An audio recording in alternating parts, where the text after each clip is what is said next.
Welcome to today's session on Dapr. We're here with our instructor, Sydney Andrews. And really quickly before we start, I mentioned it in the chat, very sorry that we didn't get the recording of last week's session. Today's session will be recorded, and we'll get that up on our YouTube channel. And we'll follow up about plans to rebroadcast the previous one and maybe get some more demos up on the YouTube channel as soon as we can. But with that, I will hand it over to you, Sydney. Thank you so much. All right, thanks so much, Matt.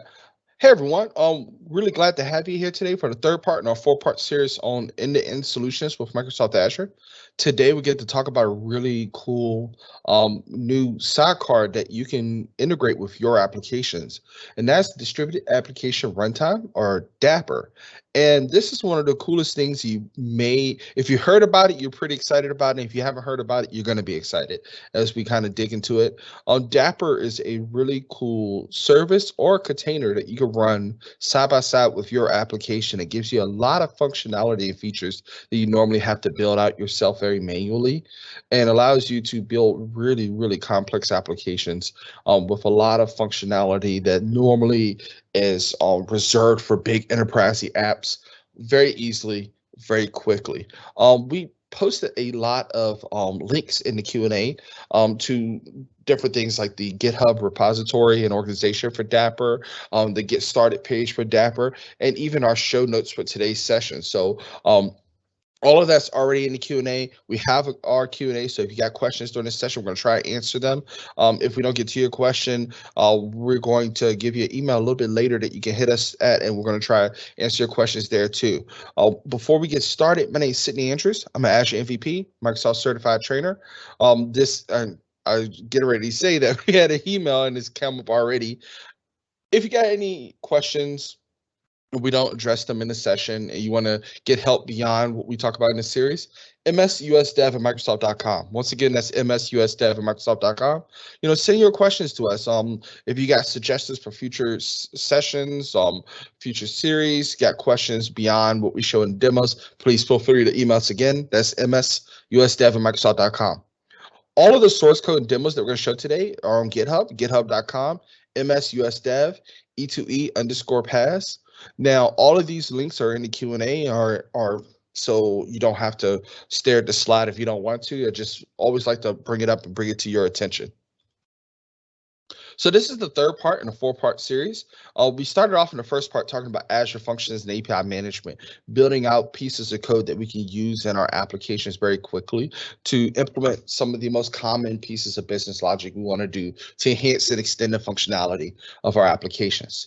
We then had session 2 where we talked about logic apps and how we can build business workflows using those Azure functions, and then using services like Event Grid to react to events, whether they're custom events we built or events on the Azure Resource Manager itself. So we really talked about really building cool reactive applications within Azure. And we're building these cool applications, but sometimes these applications, they need to do things like store state and communicate with each other and store secrets and manage secrets, and do some of the most common things like invoke functionality amongst each other. And usually when we're building that, we have to build really complex mechanisms to make our applications do all of that. And today what I'd like to introduce you to is Dapr, our Distributed Application Runtime, which is a really cool sidecar that we can use with our applications to allow us to integrate all of our different application components in a really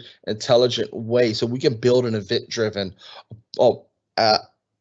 application that's distributed in the way it communicates, distributed in the way it stores secret and state, distributed in the way we manage logic, and the way we distribute actors, and that is ready for any cloud, not just running on our local machine, but ready for when we run it in Azure or if we run on any other cloud provider. So pretty large agenda today. I'm going to try to conceptually go over Dapr. I know in this series I haven't shown any slides. Today is unique because I like to visually show Dapr a little bit before I go into it, because it's kind of hard to grasp if I don't show you visually what we're looking at. Once I visually show off Dapr, we're going to run through about 6 demos. I'm going to show you how to initialize Dapr locally on your machine. Then I'm going to walk you through how to use Dapr with a Redis state store, which is one of the default components you'll get when you start off with Dapr. Then we're going to create a really simple Python app, and we're going to expose the HTTP API using that Python app through Dapr that any other application can communicate with. Then we'll do the same exact thing using a Node app.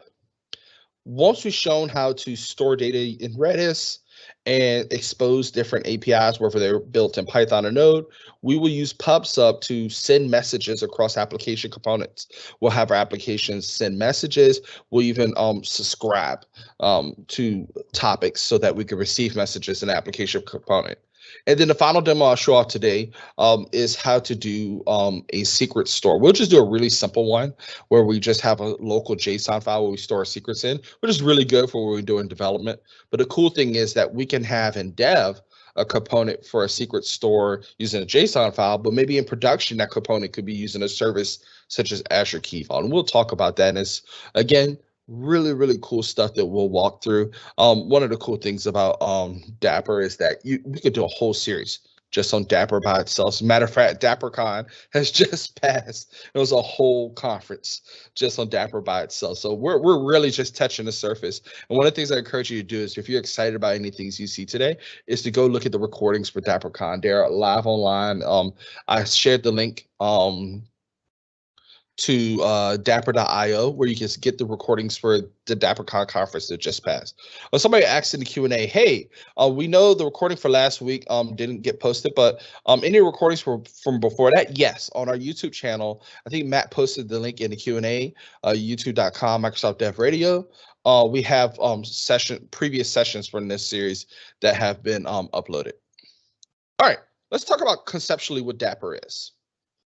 So we have application code that we write in a lot of languages that pretty much has been getting more and more diverse. Back in the day, we used to write them in what we call them enterprise languages. You had your C++, you had your Java folks, your .NET people. Then you start having your JavaScript people and your Python.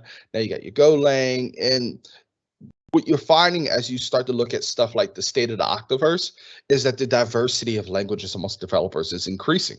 So anytime somebody proposes a solution to help developers, it has to be encompassing of pretty much any language. It has to be language agnostic. So with Dapr was designed from the beginning to be language agnostic. So the key thing you need to think about is that your application code can be any language you prefer. I'm putting some examples on the side, but that's not an inclusive list, exclusive list at all. You can use Dapr with any language of your choice. The key here is that Dapr is a sidecar. You can run it as a service, or you can run it as a container. And this sidecar communicates with your application code. Now, the sidecar communicates with your application code using either HTTP or gRPC, whatever you prefer. And for today's demos, we're going to run it as a container using Docker. You really have two choices on how you want to run it as a container. You can run it in a self-hosted mode. We're going to run it as a Docker container self-hosted mode for all of my demos today. And that's pretty much like the path of least resistance if you just want to dev a Dapr and get started today, play around with it.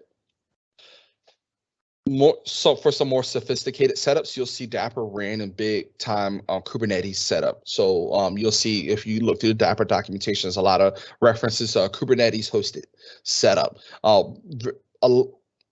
As far as your application code interacting with Dapr, you're still using all of the same APIs. You're still using all the same endpoints. Nothing changes from your application code. The only thing that changes is how Dapr is actually hosted itself. Cool thing about Dapr is Dapr has many different building blocks. And today we're only going to focus on 3 building blocks, but there's actually many different building blocks. The 3 we're going to focus on today are the state store, the pub sub broker, and the secret store. Now there's a couple other building blocks that are going to be just as interesting, such as actors and how actors are distributed across your hosting mechanism. There's building blocks around observability and tracing. There's all sorts of other building blocks that are just as important. But again, today, because this is just a single webinar, we can only focus on so much. So we're going to pick 3 that I think are the most impactful, the ones that make the greatest demos. And that's the state store, which is where we can store state for our application.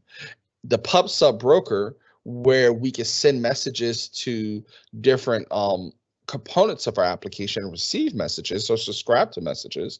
And then the secret store, where our application can retrieve secrets from somewhere.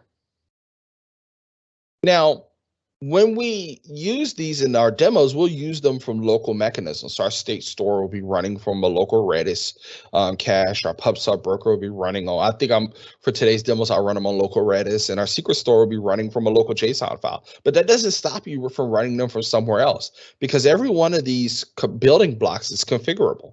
You can configure where they run from. So today's demos will run them all locally, but you can configure them to run from a remote service. You could configure them to run from many different cloud providers. Just today in this slide, I'm showing you that you could configure them to run from Azure providers. So for example, today, I'm going to show you how to run these 3 mechanisms from like a local Redis cache running on Docker on a machine, but you can run this from Azure SQL Database, Azure Cosmos DB, Azure Storage Blobs, Azure Storage Tables, Azure Redis Cache. You can run your pub sub broker from Azure Service Bus, Azure Event Hubs. You can run your secret store from Azure Key Vault. The idea here is that the Dapr creates a single API plane that your application code can interact with, so that the actual implementation of these mechanisms is obfuscated enough so that you don't have to worry about how it's implemented on the back end. And this is great because on the dev side, if we're using some local mechanism, it makes development a lot easier. On the production side, we can swap out the implementations as it makes sense for our organization. We can use implementations that can scale out in different ways that make sense as our application grows, that may not make sense for us to use in a dev environment. That's my visualization, because I want to go and show demos. One of the cool things is I love showing demos and don't really like to show a lot of slides. So what I have for you today is a GitHub repo. I'll put the link to this in our Q&A. This is where our show notes is going to be. Every single piece of code I'm going to show you today is here in this GitHub repo, along with all of the diagrams and SVG format, so you can mess with them, play around with them, see everything I'm going to do. Just want to show some type of transparency. I have Dapr running on my local machine. The way I did that is I installed the Dapper CLI. If you've never installed it before, just go to dapr.io, click Get Started. You're going to see the first step is to install the Dapr CLI, and it's going to have instructions based upon your OS. If you're running Windows, you'll run this PowerShell command. And if you're running Linux, you will run from here. A couple people saying, hey, not 100% sure use case for Dapr.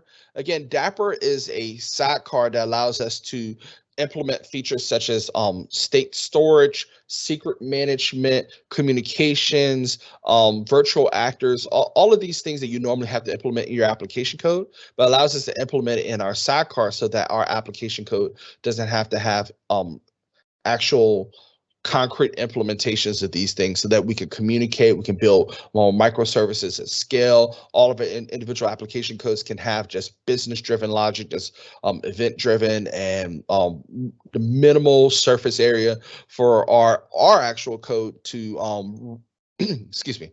So our actual code has a minimal surface area, so we're not writing a whole bunch of plumbing code to make our applications work. So as I walk through the demos, hopefully it'll lighten, where we can use this. So let's just jump in. I have Visual Studio Code open. We're going to use this throughout a lot of our demos. I also have Windows Terminal. We're going to use this again in a lot of our demos. We're going to use the Dapper CLI, and the way we use that is using a Dapper command. I'm going to zoom in just a little bit. And from here, I'm going to just run Dapper version. So you can see that I'm running the Dapr CLI version 1.4.0.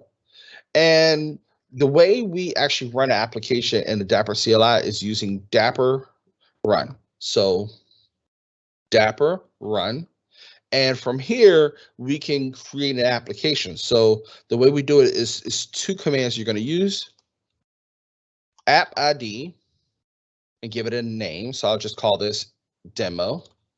And then Dapr HTTP port. Now this is going to be the port that this Dapr component is going to be available at.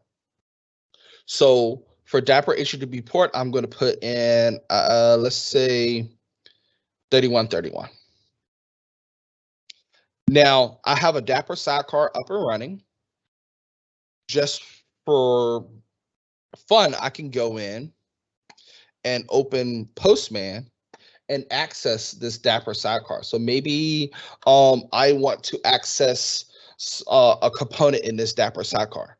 Now, every Dapr sidecar, if you go with the default configuration, it's going to have two components. That's the state store and pub sub. If you're not sure, you can actually go into the .dapr folder in your user folders and see those components. I'm just going to open this in Visual Studio Code. You can see there's two components. One is the state store.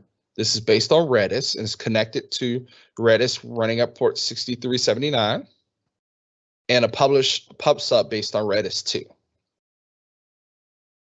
So the Dapr API allows me to connect to this and just do some real simple key value stuff. So I can go in and let's say I'm gonna do a post command, go to HTTP, localhost. I believe I said 3131. Version 1.0, so this is version 1.0 Dapr. Go to my state store. It's called state store, just going off of what we saw in Visual Studio Code earlier. Our state store is literally called state store. So this is the API state. The name of the state store is called state store.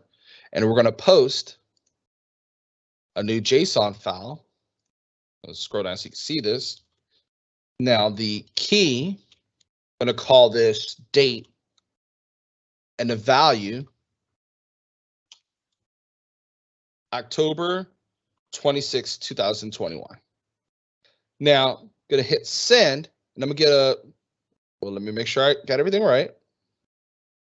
Oh, I apologize. It has to be a JSON array, not a JSON object.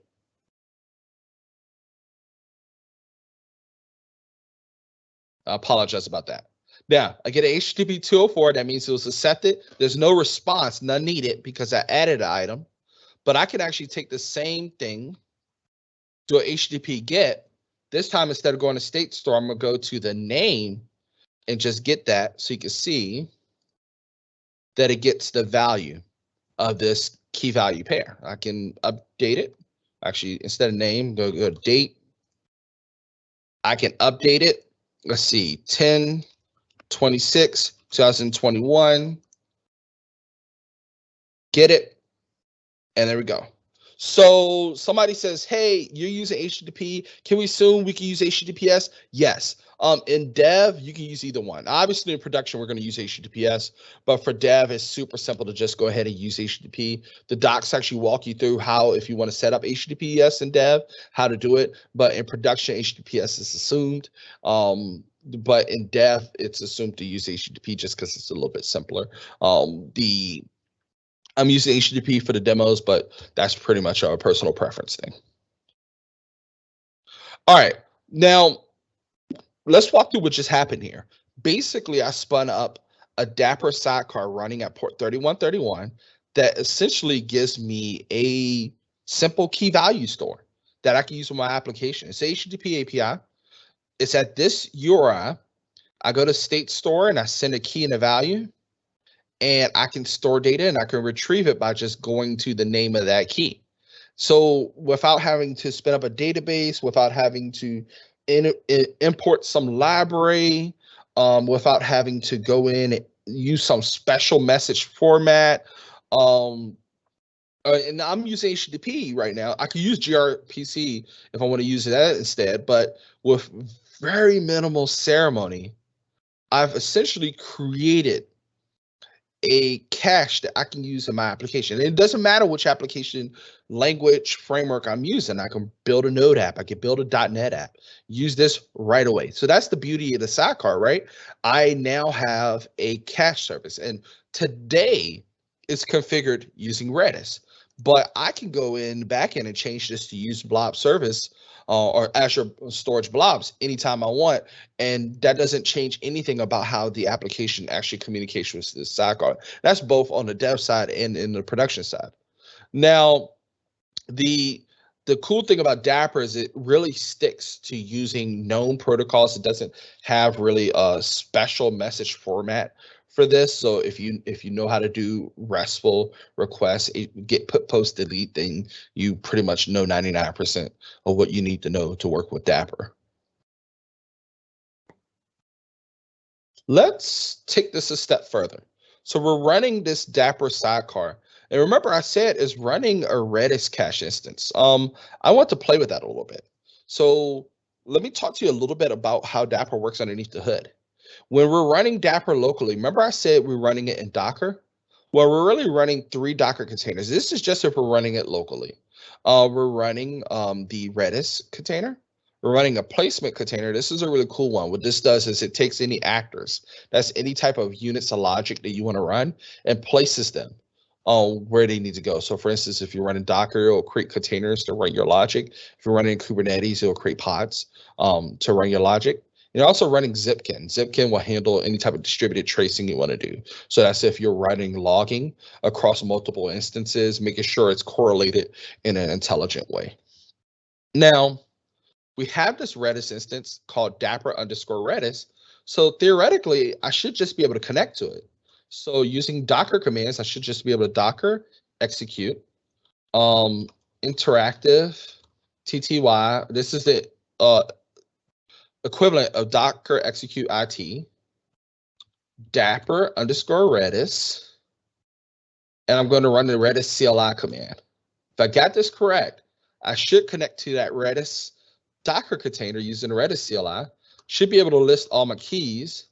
There's my demo. Since this was the demo Dapr demo app, and you see the 2 vertical bars, and then the date key. So I should just be able to get all demo date and see this is version 5 of demo date. The value is October 26, 2021. If you ask me why this is version 5, I tested this demo a couple of times. So it's really cool. We're able to interact with it because this is still Docker running underneath the hood. So there's no super magic hidden implementation that Dapr is doing. That's really what's powering all of this. But so that basically, I just used Dapr to create a really simple store. Let's use Dapr to create a tool that allows us to invoke methods on a service. So I'm going to go ahead and create a new tab within my Windows terminal, and I'm going to create a Python application. So the first thing I'm going to do is I'm going to use pip to install Flask. This allows me to do some simple HTTP requests. I got an open editor in the same folder, so I'm going to create a new test.py file. And for here, I'm just going to, from Flask, import Flask, app equals Flask. I'm going to put in my top level stuff, app.route, add. I'm going to filter this so the only method supported is post. And I'm just checking my notes because I don't write Python on a daily basis. Or if a .NET and JavaScript person, but I'm going to show this demo in a couple of languages, so make sure I get this right. All right, so walking through this demo, let's talk about what happens here. So our main right here is our entry point, top level statement. Basically, on main, we're going to call app.run. And this is basically going to be a web server. If you go to the add endpoint using a post request, then it's going to just return this string added. That's all. So I'm going to correct my typo here. If I got everything right, I should just be able to open Windows Terminal and go Python test.py. Let's see, typo somewhere. We'll make sure somebody probably in the Q&A. You misspelled something, which I always do. Oh, minus, that's equal. All right, so let's just jump in.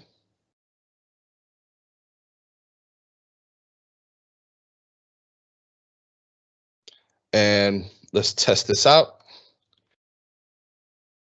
All right, so Python start development server at port 5000. So what I should be able to do is open HTTP localhost port 5000. Remember, the endpoint is add, and do a post request. Now, theoretically, if I got this Python app right, it should just respond with the word added. Hit send, and there's the word added. So my Python app works. Wonderful. Now, how do I make this run with the Dapr sidecar? So that's the beauty behind it. Technically, the Dapr sidecar is not actually running my application. My application is running, and the Dapr sidecar is adding additional functionality, allowing me to invoke this application from somewhere else. So let me show you what that looks like. So I'm going to run Dapr run. I'm going to call this application cool cart. I'm going to say my Dapr port for this is going to be 3636. And then the application port is 5000. That's the one that Python uses. This tells Dapr that Python is using port 5000. Now, what is my Python command? Python test.py. Hit enter, and now we have our Python app running. You see the app print out this information. And now, if we did everything correctly, what I should be able to do is go into Postman, go in, and use the Dapr API to invoke a Python command. So let's see, HTTP localhost 3636 version 1.0. That's the Dapr API. I want to invoke a method from my cool cart service. Now this method is going to be called add. I'm going to send a post command to it, hit send, and it's responded with added. So the cool thing about this is that I'm using the Dapr API. So for me, from the Dapr API, I don't know and I don't care that this is a Python implementation underneath the hood.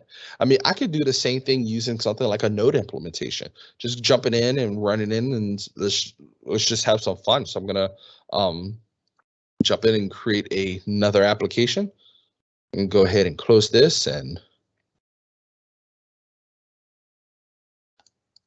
close some of these. I'll create npm init force, create a new package.json file, and npm install express, save to create a new express application. There's my package.json. Let's see, index.js, and create a script called start. And all this is going to do is run node index.js. Create an index.js file. And this index.js file, I'm going to go ahead and just write a really simple Express app. So import, actually, you know what? I'm going to have some fun. We're going to make this a module just because I like the module syntax. Import Express from Express. Const app equals Express app test request response. You know, from here, when we get a request to the test endpoint, we're going to send hello webinar. And then we're going to listen on port 3000. So this is a very simple implementation, very much like a Python implementation, except the only difference is this is done in Node and Express. So just showing how very similar this is, we can go in Dapr run app ID. We'll call this node service or nserve. Just I like short names. Dapr HTTP port. I just got to spell that correctly. 3737. My app port is 3000. npm start is the name of the command. Now, if I hit enter, it started node index.js. So I should just be able to jump into Postman and say localhost 3737.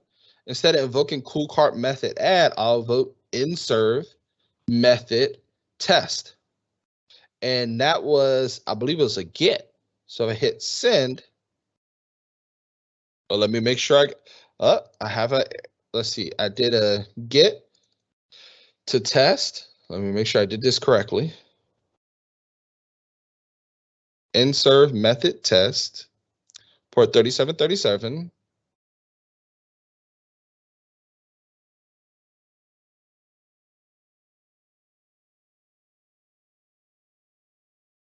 Just double check and make sure I don't have any typos.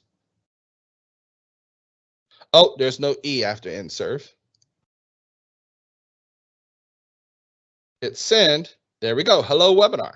Really cool. And the other cool thing about this is I can also invoke this from the Dapr CLI. So I can run the Dapr CLI, Dapr invoke. My app is called inserve. The method is called test. And my HTTP verb is called get.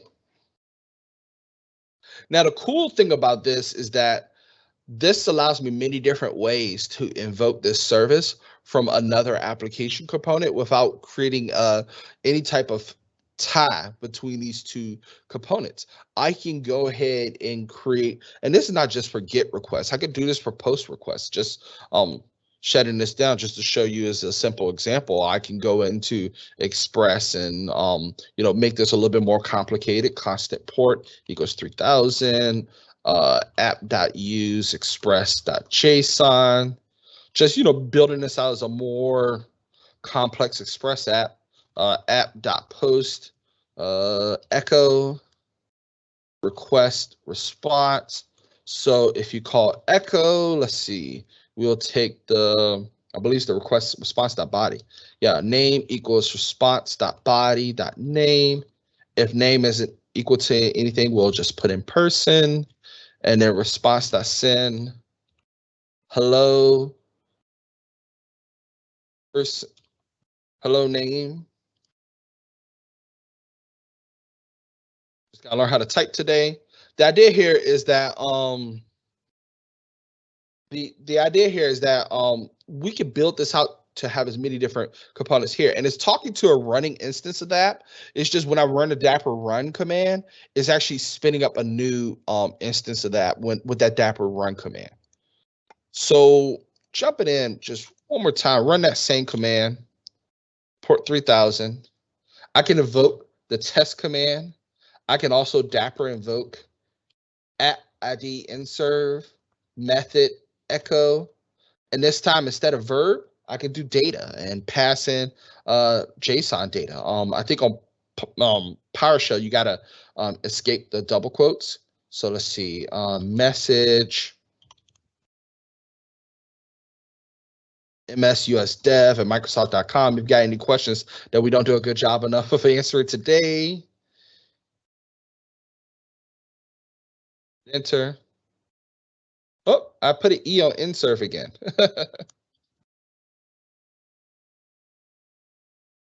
It says can't read property name or undefined. Yeah, the property is name, not message, Sydney. Let's see. I must have did something incorrect here. I'm checking my notes. Request that. Oh, I did response.body.name. It's request.body.name. I apologize for that. I was due for a demo bug. So there we go. Hello, msusdev at microsoft.com. I was due for a demo bug. So, invoking a service is pretty simple. I want to show you a little bit more complex example, and then where we do pub/sub, and then a secret store as a really simple example to wrap things up today. So one of the things you'll notice is when we start Dapr run, it actually, towards the end, it goes and looks, it discovers the application, and it runs Dapr. But one of the things you'll notice is that it looks to see if the application, I'm trying to look for the setting, it looks to see if the application actually wants to listen and subscribe to events. Now, the cool thing about this is we can actually subscribe to these events using the pub/sub system. When we first started off, we had this pub/sub.yaml file. I'm going to open it with Visual Studio Code so you can see it again. It allows us to subscribe to events and publish those events from different application components. Now, this is really cool because we can have 5 or 6 different application components running. One application component can send an event and all the other ones can subscribe to that event. This feature alone is actually what got me excited about Dapr in the first place and got me using it, because a pub sub system is pretty complex to build across many different applications. And this allowed me to just kind of build that from scratch. So let's take a look at what that looks like. So we're gonna use the same Express app. I'm just going to change the ports to keep things simple, so that we don't have to worry about anything crossing over. So we're gonna open up Windows Terminal. I have it on the wrong screen. Open up Windows Terminal, and I'm going to take my Node app, and we're gonna do one cool thing. So when Dapr first starts your application code, it actually checks to see if your application wants to subscribe to an event by doing a GET request to Dapr/subscribe. Now, if you handle this request by sending a JSON array back, you can subscribe to one or more pub sub events. So let's try, or pub sub topics. Let's try that. So we're going to take this app.get. So whenever Dapr sends a request to Dapr/subscribe, we're going to spawn with a JSON array. And this JSON array, we're going to send, we can send multiple topic descriptions, but we're going to just send one today. We're going to say pub sub name, and we already have one. It's called pub sub. And we're going to create a new topic called greetings. The route, we're going to say, if you have a message that's going to a topic called greetings, you need to send a request to the greeting/receive route of this app. So you need to send a post request to the greeting/receive route of this app. So we have our app.post. We're going to get a post. We know that whenever a message comes through, we're going to get a request to this app.post here. So we need to handle that in some way. Now, if we build this as is, it will send a request here, but we won't be able to decode it because it's not going to technically be application.json. That's because we're using a different format. This format is not application/JSON. It's actually cloud events JSON.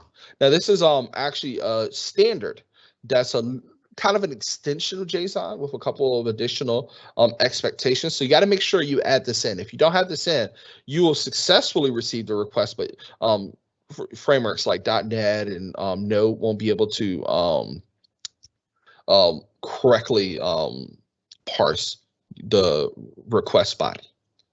Now, we'll just do something really simple here. If we receive something to here, we'll just write it to the console. So console.log, the body of our request. And then this becomes really important.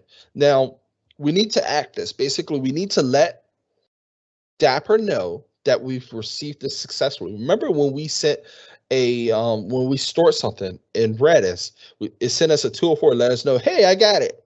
Well, we need to do the same thing. So whenever we receive a message or we received it successfully, we need to send a successful message. So I'm going to send a status of 200. Say, yes, I received the message. Now, the only thing I did here is print it to the console. I could do all sorts of other logic here, but today we're just going to keep it simple. We're going to print it to the console. Now, just for fun, I will also write some more logic. Maybe whenever we start our server, we'll write out node at listening on port, and then print out the port number so we know what port it's listening on. I like to enhance the application every time we do a demo. All right, so I think that's enough enhancements. Let's test this out. So we're going to open up Windows Terminal again. Dapr run app ID. We're going to call this the listener app. Dapr HTTP port 3838. Our app port, we changed it from 3000 to 4000. npm start still the command, so hit enter, and we're running application. Notice that when we set everything up, now the new it'll have a new setting that says, hey, is subscribed to event. So the cool thing about here we go, app is subscribed to the following topics. Greetings through pub sub. Awesome, awesome, right? Now, the cool thing about this is we can send events to this. So let's try that out. I'm going to go in. I'm going to put Windows Terminal on the left, and I'm going to put Visual Studio on the right. I have the Dapr extension of Visual Studio that allows me to manage Dapr applications. So I can see my Dapr listener app and do all sorts of cool stuff. It also allows me to send pub sub messages. So I'm going to publish a message. So publish a message to all applications. Pub sub, hit enter. The topic I'm going to publish to is called greetings. I'm going to send a message. Now I already pasted this in because I always type it wrong. Email us at msusdev@microsoft.com with any questions. Hit enter. I published a message from Visual Studio Code, and it was received here at this application instance. I mean, we could take this even further. Just watch this. I'm going to open up another tab here. Dapr run app ID super listener. Dapr HTTP port 3939. App port 4001. Just for fun, I'll do this. PM start. Oh.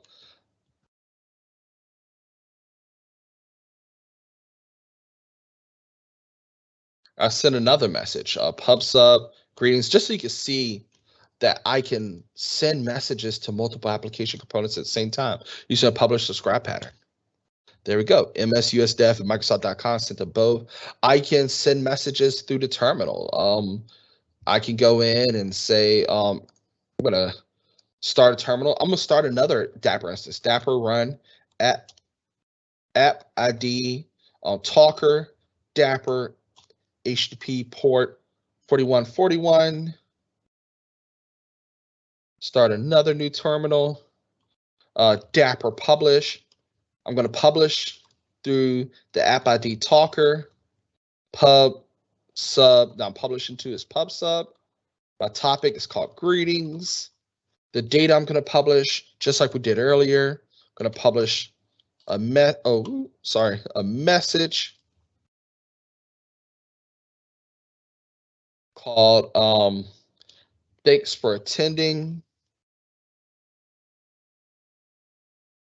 Hit enter. You see all my application instances got it. I can do the same thing for Postman. I can go into Postman, use the HTTP API to send a message. This is what I'm a little nervous about because I messed this up earlier. So let's see if I get it right today. Go to HTTP localhost. I believe I'm going to use 4141, version 1.0, publish to pub sub. This was called greetings. Going to send a message. It's a post, so JSON message.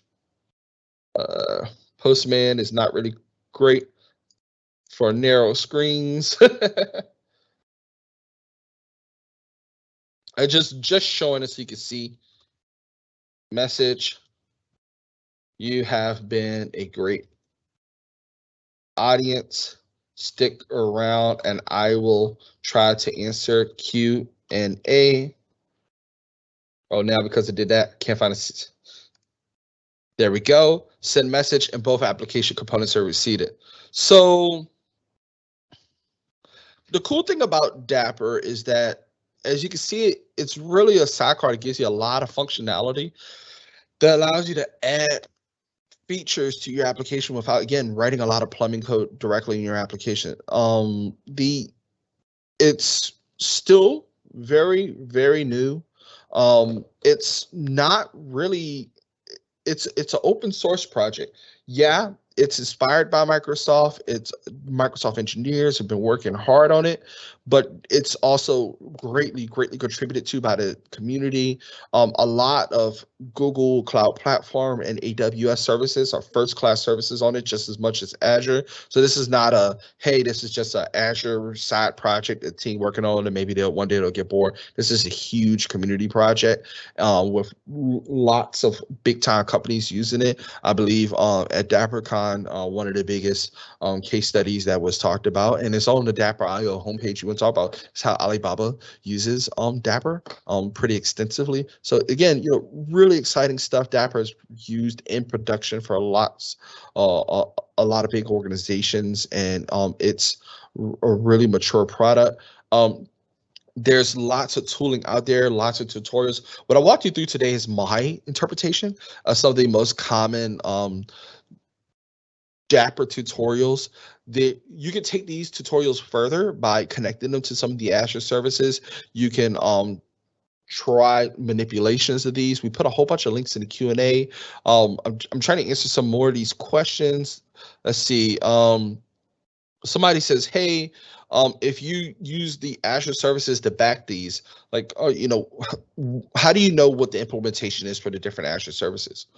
If you go to dapr.io, one of the cool things is they have a docs page, and it'll actually walk you through. If you go to reference and component specs, you can see for each component how it binds to the equivalent Azure service. So for example, let's say you want to use the Azure Service Bus for PubSub.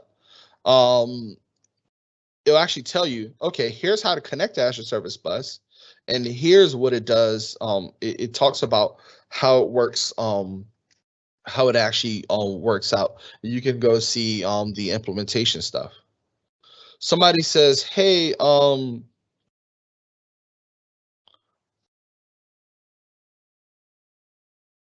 let's see, I want to make sure I get all these questions right. Is there a Microsoft technology comparable to Dapr? I've seen sidecar technology before. There's definitely a lot of Docker sidecars out there. I'm not sure I would say there was a Microsoft technology that's comparable to Dapr. Specifically that I can think of. Maybe somebody else would think of something, but not specifically as a sidecar technology that doesn't require a complete application rewrite. That's somebody says, if we run a Dapr app with a custom components folder, will the dashboard still work? Yes, I believe dashboard still works if you run a Dapr app with a custom components folder. Let's see. Yeah, I tested this a little bit earlier. I didn't really want to test it right now, but yeah, you can still use the dashboard if you have a custom components folder. So thank you everybody for your time. We have another session. This video will be on YouTube. We have another session coming up where we're going to talk about ARM and how we can deploy both JSON and bicep templates using Azure Resource Manager. Hey, Matt, I'll hand it right back to you. Thank you so much. That was great. I actually learned a lot about Dapr and hope to see everyone next week. And we'll get this recording on YouTube soon.